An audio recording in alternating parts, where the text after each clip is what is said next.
Bonsoir à tous. Vous l'avez sûrement remarqué, la plupart des plages sur l'étang de Berre sont fermées depuis hier dimanche. Cyrielle Blazikowski, qui a enquêté sur ce phénomène, me précise que les plages de Martigues, Saint-Chamas et Châteauneuf-aux-Jailles sont restées ouvertes. Dans des plages fermées, c'est souvent le cas après un épisode de pluie et nous en avons eu un important ce week-end. Le ruissellement des eaux provoque le déversement de bactéries dans l'étang de Berre. L'ARS, l'Agence régionale de santé, a fait des prélèvements ce matin. Les résultats seront disponibles mercredi. La plupart du temps, 24 heures suffisent pour que ces bactéries disparaissent. Les précisions de Raphaël Grisel, le directeur du GIPREB.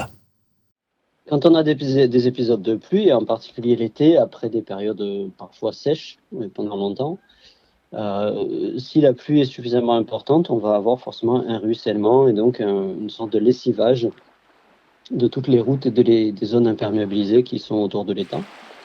Et donc ces eaux de lessivage, elles vont forcément aboutir dans l'étang et donc avec une qualité qui peut être de nature à dégrader les eaux de baignade. On s'intéresse essentiellement aux bactéries. Donc il y a deux types de bactéries, les entérocoques fécaux et les Escherichia coli. C'est ces deux-là qui vont nous indiquer des signes de contamination par des eaux usées. Ce que l'on va mesurer, c'est le nombre de bactéries qui est capable de se développer en formant une colonie autour d'elles. Et en fait, c'est surtout ça qui va nous intéresser parce que c'est ça qui peut causer des maladies ou des troubles intestinaux ou autres. Elles sont dans notre organisme la plupart du temps. Par ruissellement, elles se retrouvent arrivées dans l'étang de Berre. Donc quand on a des eaux relativement claires, comme c'est le cas en ce moment, relativement salées, comme c'est le cas en ce moment, ces bactéries, elles vont subir un choc qui fait que elles se dégradent. Après 24 heures, si la pluie est finie, il n'y a plus de raison que l'on en trouve. Raphaël Grisel, le directeur du GIPREB, au micro de Cyrielle Blazikowski. Vous le savez, le GIPREB est chargé des études scientifiques sur l'étang de Berre et aussi de la sensibilisation des riverains tout autour de l'étang. Cyrielle Blazikowski, qui a réalisé cette interview, me dit que les plages pourraient ouvrir à nouveau demain mardi. L'actualité nationale avec une info pas vraiment rassurante. La circulation du Covid repart à la hausse en France, aux États-Unis, au Japon et même un peu plus largement en Europe, sans compter sur l'augmentation des cas de rougeole, de coqueluche et d'autres infections transmissibles par voie respiratoire. L'information ce soir, c'est l'une des mesures préventives phares, le retour du masque obligatoire durant toute la période des Jeux Olympiques. Jusqu'au 11 août, donc, le masque chirurgical devrait être porté dans les services d'accueil des urgences pour les patients, les professionnels et les accompagnants. Ça concerne pour l'instant Paris. Reste à savoir si cette mesure sera étendue à tous les hôpitaux du pays. À Marseille, les services de l'État ont dû coordonner hier dimanche un important dispositif de recherche pour 2 kayakistes et ça se passait dans les Calanques. Les 2 sportifs étaient partis samedi soir. Un proche qui n'avait pas de nouvelles le dimanche après-midi a pensé à donner les secours. Un hélicoptère, 3 vedettes et une patrouille à terre engagée pour quadriller cette zone. En fait, les 2 kayakistes avaient abandonné leurs embarcations à Sugiton, ils étaient rentrés chez eux et ils ont prévenu bien plus tard un proche. L'alerte a alors été levée. Ce n'est pas la première fois qu'un important dispositif de secours est lancé dans les Calanques. Il y a quelques semaines, c'était pour des randonneurs finalement retrouvés à Cassis. Une action humanitaire à Martigues, dimanche et aujourd'hui lundi. Un bateau symbole de l'opération Une flottille pour Gaza est venu faire escale à Martigues, à Port-Maritima. Cette coordination internationale a été créée en 2010 avec des militants d'une quinzaine de pays. Objectif, briser le blocus maritime autour de Gaza, les actions étant toujours menées selon les principes de la résistance non violente. Mathis Muru est allé hier à la rencontre de l'équipage et des Provençaux qui soutiennent cette opération. Amarré depuis samedi dernier, Le Andala, cette embarcation de la flottille de la Liberté pour Gaza, fait escale dans la Venise provençale. Créée en 2010 par des militants d'associations de solidarité aux quatre coins du monde, cette coordination internationale a un objectif clair, briser le blocus subi par les Palestiniens. Le but de l'escale à Martigues, c'est de faire connaître la situation à Gaza et en Palestine en général. L'idée, évidemment, c'est pas de s'adresser simplement à des militants qui soutiennent les droits des peuples palestiniens, mais de s'adresser plus largement à l'ensemble de la population. Voilà, c'est pour ça que la soirée aux Cascades, au cinéma La Cascade, les articles dans les journaux locaux, tout ça, c'est des choses qui sont... ça fait partie des objectifs de la flottille, quoi. Voilà. À bord, on retrouve Omran. Ce militant palestinien originaire du Canada a rejoint l'équipage il y a 2 semaines, lors d'une escale à Malaga en Espagne. La vie ici, c'est ça. Des fois, c'est sûr qu'il n'y a pas tout le monde qui dort. C'est pas super stable physiquement. Mais à part ça, c'est très joyeux. On est tous unis pour un but ultime, c'est pour les Palestiniens. Et à chaque fois qu'on s'arrête dans les villes, ça nous fait plaisir de rencontrer tous les gens et passer notre opinion et parler de la situation là-bas. Le Andala quittera Martigues demain dans la journée, direction la Corse et le port d'Ajaccio, puis l'Italie, avant d'arriver enfin à sa destination finale, Gaza.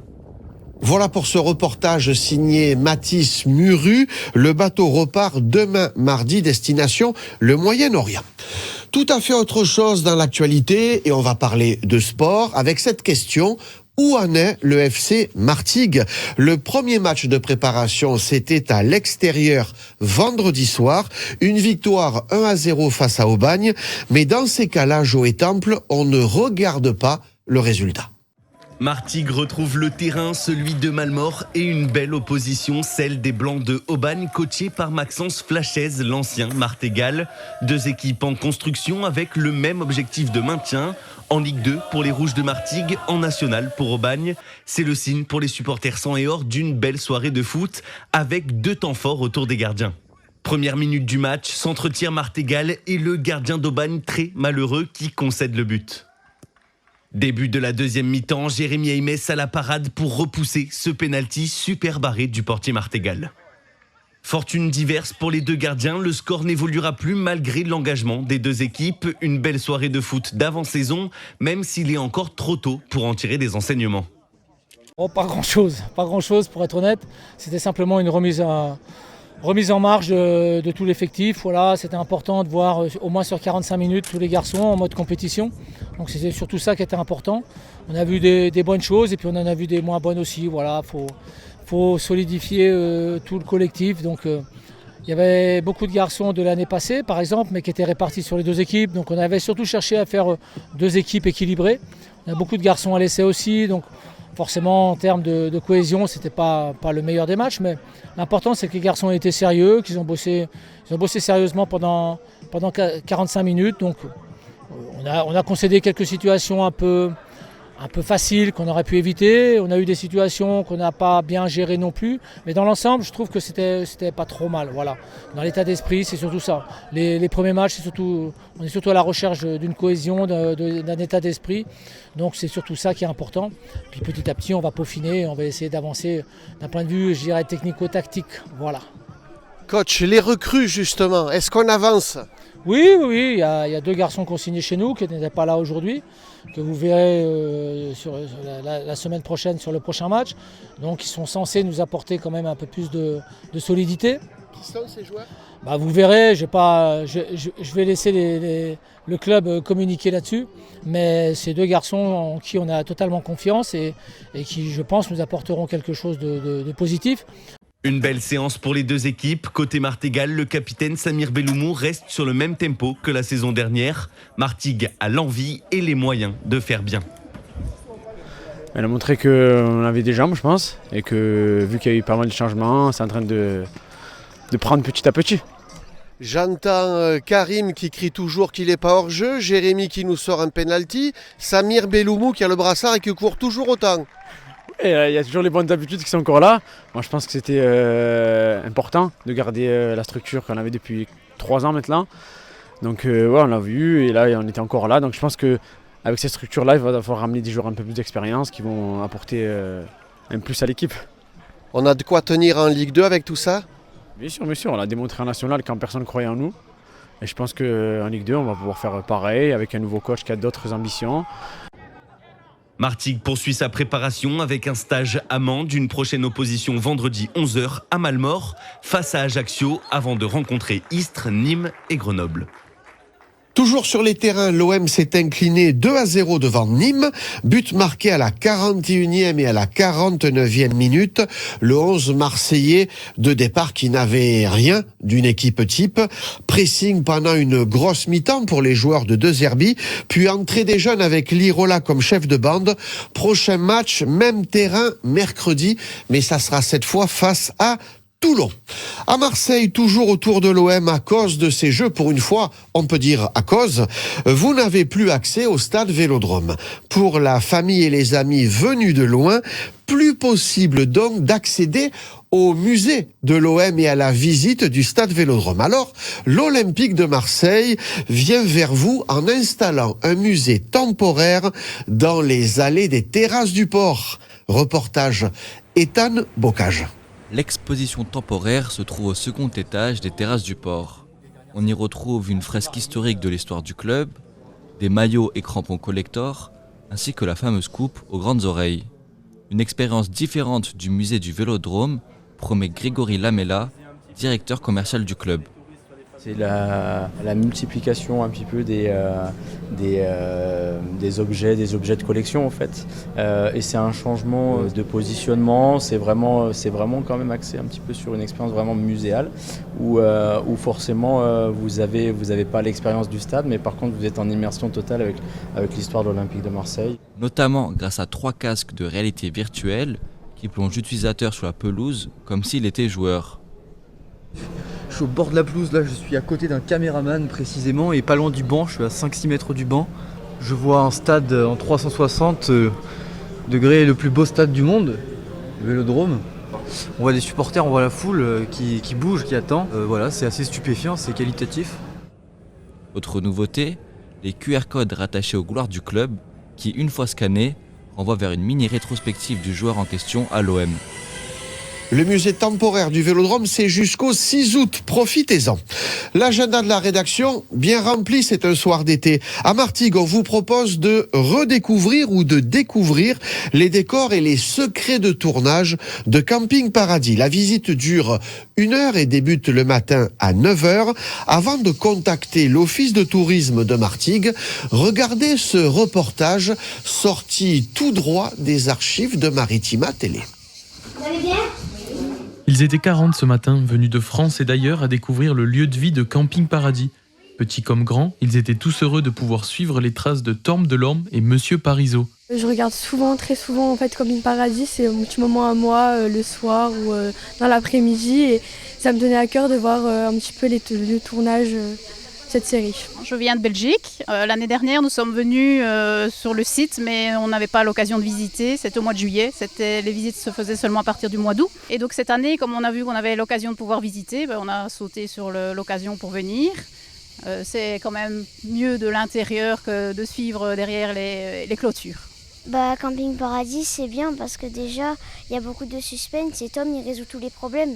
On vient de Dunkerque et on regarde la série dès qu'elle passe et on a tous les DVD à la maison. Tout est réaliste. Dommage qu'il y a moins de décors vu qu'il n'y a pas de tournage, mais non, c'est vraiment pas mal. Depuis 2006, Camping Paradis connaît un franc succès et ne cesse d'agrandir son public d'année en année. Pour Caroline Bonifaci, chargée de la visite pour l'Office du tourisme, cette longévité permet de ramener du public. Forcément, le fait qu'il y ait une nouvelle saison, ça ramène encore plus de monde. On a cette visite, dès qu'on ouvre les ventes, elle fonctionne de suite. On rencontre des gens merveilleux qui sont passionnés par la série.